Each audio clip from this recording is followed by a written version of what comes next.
अस्सलामुअलैकुम। मेरा नाम मोहम्मद शुएब है और आप देख रहे हैं शेबी बिटकॉइन यूट्यूब चैनल। आज के दिन मेरा टॉपिक क्रिप्टो मार्केट की अपडेट देना है।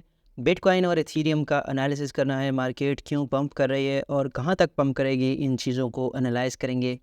और साथ ही आज टोकन अनलॉक होने वाला है, वो मैं आपसे शेयर करूंगा कि कौन से टोकन अनलॉक होंगे और कौन से टोकन में आपने अपने पोजीशंस को मैनेज करना है। सबसे पहले यहाँ पर BTC का चार्ट मेरे पास ओपन है और लास्ट टाइम हमने डिस्कस किए थे जो सिनेरियोज, सबसे पहले उनको रिवाइज करते हैं कि एग्जैक्टली हमारे सिनेरियोज के हिसाब से मार्केट ने पंप किया है या नहीं किया। तो सबसे पहले ये ट्रेंड लाइन हमने डिस्कस की थी कि इस ट्रेंड लाइन से नीचे इसका ब्रेकडाउन हो चुका है, तो इसको रीटेस्ट करने के बाद मार्केट डाउन साइड पर आ सकती है। तो यहाँ पर जो है जैसे ही मार्केट ने इसको ब्रेक किया तो अच्छा खासा इसमें पंप आया है और मार्केट ऑलमोस्ट 28,000 के करीब ट्रेड कर रही है। तो जो शॉर्ट्स की पोजीशन लेने वाले थे वो जो है स्ट्रांग लिक्विडेशन का शिकार हुए हैं और मार्केट से आउट हो गए हैं। ठीक है, अब यहाँ पर हमने जो शेयर किया था आपसे सिनेरियो वो ये था कि यहाँ पर हमारे पास एक बुलिश स्ट्रक्चर है जो कि हायर हाई बना रहा है, फिर हायर लो, फिर हायर हाई और फिर एक हायर लो यहाँ पर बना रहा है। मैंने आपसे कहा था मेजर जो हमारे पास एक स्ट्रक्चर चेंज का ऑप्शन है वो यहाँ पर ये वाला ऑप्शन है। अगर इस स्ट्रक्चर को ब्रेक नहीं करता BTC और इससे ऊपर ही ये बाउंस हो जाता है तो फिर हमारे पास एक नया हायर लो कंसिडर किया जाएगा। और अब ये नया हायर लो कंसिडर तब होगा जब इस एरिया को BTC ब्रेक करेगा। ठीक है, और एक चीज़ मैंने ये डिस्कस की थी कि अगर अगेन ये स्टैंड लाइन को रिक्लेम करता है तो फिर हमारे पास ये रीजन रीटेस्ट होगा, तो मोस्ट प्रोबेबली इस रीजन के ब्रेक होने के चांसेस काफ़ी बढ़ जाएंगे, क्योंकि यहाँ पर 3 से 4 बार ये रीटेस्ट हो चुका है और ब्रेक नहीं हुआ, तो अब इसके ब्रेक होने के चांसेस हैं। जैसे ही ये हमारे पास यहाँ ऊपर ब्रेक होगा ये हमारा हायर लो कंसिडर किया जाएगा और हमारा जो बुलिश स्ट्रक्चर है हायर हाई और हायर लो का वो कंटिन्यू हो जाएगा। तो ये वाला जो एरिया है इसको आपने बहुत क्लोजली वॉच करना है। जैसे ही अपसाइड पर ब्रेक होता है तो फिर हम जो है बिटकॉइन के लिए फिर उम्मीद रखेंगे कि बिटकॉइन अब 29,000 और फिर 30,000 के रीजन तक जा सकता है। ठीक है, ये चीज़ जो है BTC का एनालिसिस है। और अगर वीकली टाइम फ्रेम में देखें तो बिल्कुल फ्रेश वीक हमारे पास जो है यहाँ पर स्टार्ट हुआ है। आज मंडे का दिन है और बिटकॉइन ने स्ट्रॉन्ग पंप लगाया है।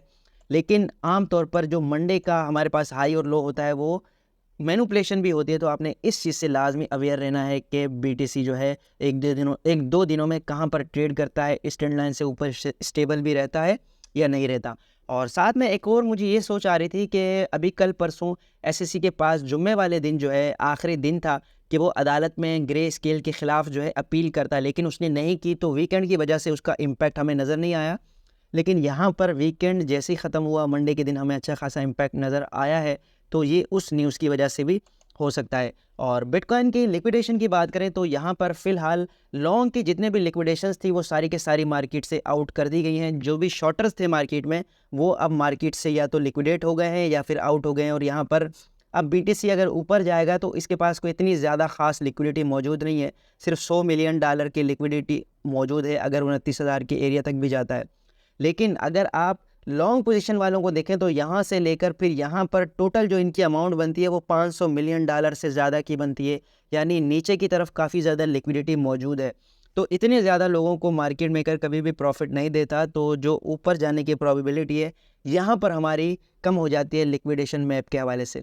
तो ठीक है, आपने इस चीज़ को भी लाजमी कंसिडर करना है। और करंट लिक्विडेशंस की बात करें तो यहाँ पर सबसे बड़ी जो लिक्विडेशन हुई है वो $2 मिलियन की हुई है और वो इथीरियम USDT के पेयर में हुई है बाइनांस पर। और $15 मिलियन का 1 घंटे में लिक्विडेशन हो चुका है, 7 मिलियन का इथीरियम में हो चुका है।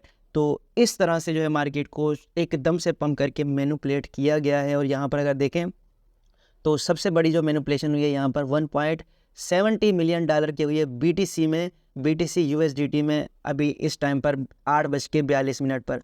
तो इन चीज़ों को आपने लाजमी कंसिडर करना होता है। कॉइन ग्लास पर आप जाकर ये वाला चार्ट भी गो थ्रू हो सकते हैं। यहाँ पर फिलहाल अपसाइड पर मुझे लिक्विडेशंस बहुत कम नज़र आ रही हैं, तो मार्केट सडन क्रैश कर सकती है। और यहाँ पर 26,000 के करीब जो है एक हमारे पास CME गैप भी मौजूद है और उसके अलावा 500 मिलियन की लिक्विडेशन है। तो इन सारी चीज़ों को आपने लाजमी देखना है। ठीक है, और उसके अलावा कन्वर्जेशन स्टार्ट होने वाली है ग्रे स्केल और SEC का कि बिटकॉइन ETFs के हवाले से किस तरह का जो है उन्होंने रूल्स और रेगुलेशंस बनानी है और किस तरह से उन्होंने अप्रूव करना है। तो ये जो है इस हफ्ते होने वाला है। और साथ में AXX जो कि एक्सी इन्फिनिटी एक गेम है, उसके टोकन अनलॉक होने वाले हैं $64 मिलियन के, जो कि 11% है उसकी टोटल सप्लाई का। और आर्बिट्रम इकोसिस्टम में इन्होंने वोटिंग की थी, जिसमें ये जो है ग्रांट देने वाले थे, बड़े बड़े जो प्रोजेक्ट थे उन्होंने इसमें हिस्सा लिया था। तो उसमें GMX और MUX के पास अच्छी खासी जो है अमाउंट आई है आर्बिट्रम की। तो लॉन्ग टर्म में जब ये इनको मिलेंगे तो ये एक बड़े वेल साबित हो सकते हैं आर्बिट्रम के। ईगल टोकन की जो मल्टीवर्स एक्स है, उनकी कॉन्फ्रेंस स्टार्ट होने वाली है 19 अक्टूबर से, तो इसका जो है प्राइस पे इम्पैक्ट हो सकता है। और APE टोकन जो कि योगा लैब्स का टोकन है, उसके अनलॉक होने वाले हैं $16 मिलियन के, जो कि 17 अक्टूबर को होने वाले हैं। तो इसके प्राइस में भी आपको प्रेशर नज़र आ सकता है। और उसके अलावा यहाँ पर हितेश.eth ने ये 5 टूल्स शेयर किए हैं। अगर आप इन 5 टूल्स को सीख लेते हैं तो फिर आपको जो है क्रिप्टो में इतनी ज़्यादा मुश्किल नहीं होगी किसी भी प्रोजेक्ट को स्टडी करने में, और आप एक स्मार्ट डिसीजन ले सकते हैं। सबसे पहले टोकन टर्मिनल है, फिर डीफाई लामा है, और आर्खम इंटेलिजेंस है, टोकन अनलॉक है, और कॉइन गेको है। बहुत इंपॉर्टेंट वेबसाइट है। मैं खुद भी यहीं से एनालिसिस करके आपसे कोई भी अपडेट शेयर करनी हो तो यहीं से एनालिसिस करता हूँ। आप खुद भी इनको सीख सकते हैं। और उसके अलावा लास्ट में बात करते हैं लूम टोकन की। लूम टोकन अच्छा खासा पंप कर रहा है, 850% का पंप कर चुका है 30 दिन में, यानी कि 8x अपने होल्डर्स को प्रॉफिट दे चुका है। लेकिन इसका होल्डर है कौन, ये आपको नज़र आएगा यहाँ पर। अब बिट एक्सचेंज का एक वॉलेट है जिसने 21 मिलियन लूम टोकन जो है बाय किए थे, जिनकी डॉलर के वर्थ में $5 मिलियन के करीब बनती थी अमाउंट। और अब इस वॉलेट के पास 50% सप्लाई है, टोटल सप्लाई की 50% सप्लाई इसके पास है, जिसकी ऑलमोस्ट डॉलर के वर्थ में $181 मिलियन बनती है। तो मेरे हिसाब से तो ऐसे टोकन से बिल्कुल दूर रहना चाहिए, क्योंकि जिस बंदे के पास 50% सप्लाई है, जाहिर है उसने उसका अचार तो नहीं डालना। जैसे ही वो प्रॉफिट में आएगा और रिटेल इन्वेस्टर फोमो में आकर बाइंग करना शुरू करेगा, तो ये एकदम अपनी सारी की सारी सप्लाई को मार्केट में सेल कर देगा और रिटेल इन्वेस्टर फंस जाएगा। तो इस तरह के टोकन में हम जो है अज्यूम करते हैं कि काश हमने जो है इसमें बाइंग कर ली होती। लेकिन याद रखें, मैं बार बार आपसे कहता हूँ कि ऐसे टोकन से बिल्कुल दूर रहें। क्रिप्टो मार्केट में जितना स्लो आप वर्क करेंगे, जितनी मेहनत करेंगे, जितना लॉन्ग टर्म में प्ले करेंगे, उतना ज़्यादा आपका एक्सपीरियंस होगा और उतना ज़्यादा ही आपका जो रियल प्रॉफिट है वो बनेगा। इस तरह जो है हमें इसको एक गैम्बलिंग कह सकते हैं कि एक तुक्का लग जाता है किसी का और वो प्रॉफिट बना लेता है। तो इस चीज़ से लाजमी आपने अवॉइड करना है।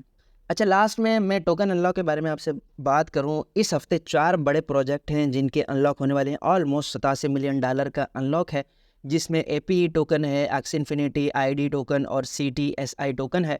यहाँ पर आप देख सकते हैं जितनी जितनी सप्लाई इनकी अनलॉक होने वाली है, तो लाजमी आपने, अगर ये कॉइन बाय कर रखे हैं या बाय करना चाहते हैं फॉर लॉन्ग टर्म और आप इसके डिप का इंतज़ार करें, तो इनकी प्राइस रेंज को आप चेक कर सकते हैं। तो ये आज की वीडियो थी। उम्मीद है कि आज की वीडियो भी आपके लिए इन्फॉर्मेटिव रही होगी। मिलते हैं अपनी नेक्स्ट वीडियो में। अल्लाह हाफिज़।